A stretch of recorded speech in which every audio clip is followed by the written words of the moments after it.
Shalom saudara-saudari sekalian, mari kita mengawali renungan online hari ini dengan berdoa. Tuhan yang kudus, hari ini kami datang dengan kerendahan hati, menyadari betapa seringnya kami diperhadapkan dengan godaan.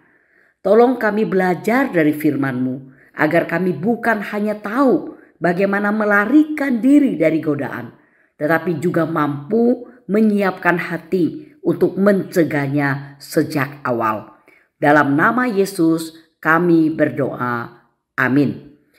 Saudara-saudari yang dikasihi oleh Tuhan, renungan online hari ini didasari firman Tuhan dari 1 Timotius pasal 6 ayat 11a yang berbunyi demikian. Tetapi engkau, hai manusia Allah, jauhilah semuanya itu, atau larilah dari semua hal yang jahat. Saudara-saudari yang dikasihi oleh Tuhan, godaan adalah bagian dari kehidupan setiap orang. Tidak ada seorang pun yang kebal terhadapnya. Godaan bisa datang dalam bentuk keinginan untuk curang, marah, menyerah pada nafsu, atau kompromi kecil yang tampak sepele. Namun Alkitab memberikan satu strategi yang jelas untuk menghadapinya, yaitu lari. Rasul Paulus berkata, larilah dari semua hal jahat ini. Ya, satu hal yang harus kita ingat, jangan pernah berdebat dengan godaan. Begitu kita mencoba menimbang-nimbang, biasanya kita akan kalah. Emosi, keinginan, dan kelemahan kita seringkali menguasai logika. Karena itu, jalan keluar terbaik adalah segera menjauh dari situasi yang menggoda.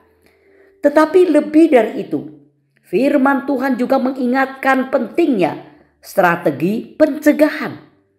Jika kita tahu bahwa sesuatu dapat menjadi jerat, lebih baik kita hindari sejak awal. Seperti kata pepatah, jika kita tidak ingin disengat, jangan mendekat ke sarang lebah. Jika mudah tergoda oleh amarah, atur ritme hidup dan buat ruang tenang agar tidak terpancing.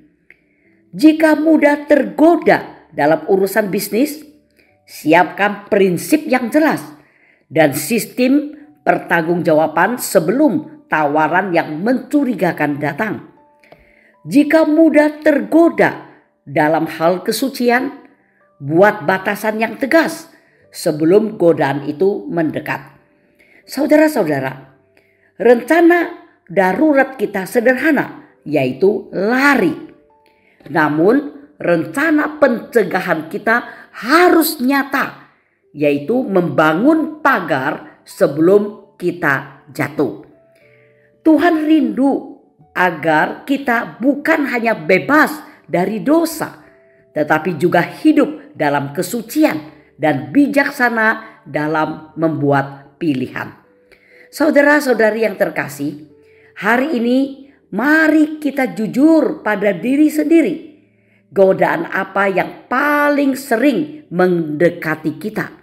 Setelah itu, buatlah rencana pencegahan yang konkret. Dan bila suatu saat kita tetap berhadapan dengan godaan itu, ingatlah perintah sederhana firman Tuhan, jangan berdebat, larilah. Amin. Mari kita berdoa. Tuhan, kami sadar betapa lemahnya kami di hadapan godaan.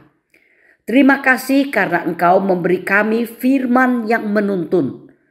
Tolonglah kami membuat langkah-langkah pencegahan dalam hidup. Dan ketika kami tetap diperhadapkan dengan godaan, kuatkan kami untuk segera lari menjauh. Biarlah hidup kami tetap murni dan berkenan di hadapan-Mu. Dalam nama Tuhan Yesus kami berdoa. Amin.